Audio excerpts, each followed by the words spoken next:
ভোলার চরফ্যাশনে সরকারি খাস জমি জবরদখল করে মাছ চাষের অপচেষ্টা। আওয়ামী লীগের সুবিধাপ্রাপ্ত কথিত বিএনপি নেতা কামালের উপরে হামলা ও মারধরের অভিযোগ। শুননা উঠটা তো ফুটতেছি, পরে আমার দেওরেরা এদে অনেক ফিরাইতে আছে, পরে আমি সেখানে বাধা দিতাম যে এরা আমারই ফিরাইছে, উল্টা হাত ফাঁসে হাত ভাঙ্গা দিছে আঙ্গুলটা, আর আমার নাক ফাঁসে বাড়ি দিছে।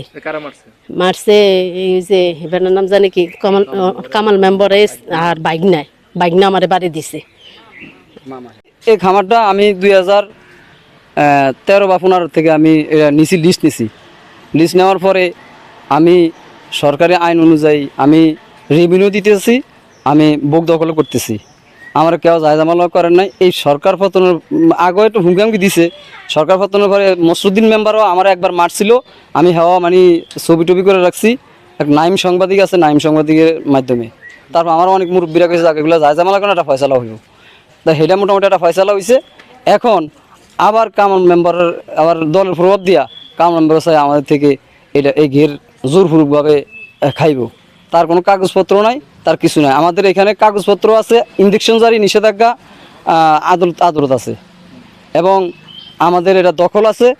আমাদের আজকে 2 বছরিয়া মাছ আছে, প্রায় 5-6 লাখ টাকার, বা আরও বেশি হইতে পারে, আরও বেশি হইতে পারে, এটা অনুমানিক আর কি। এই আছে। এখন আমি এইগুলো বাধাবাধি করার কারণে আমারে আজকে তারা পুনরায় মাছ ছাড়তে যায়, তারা আমাদের সাথে আমি বাধা দিছি আর আমারে মারধর করে।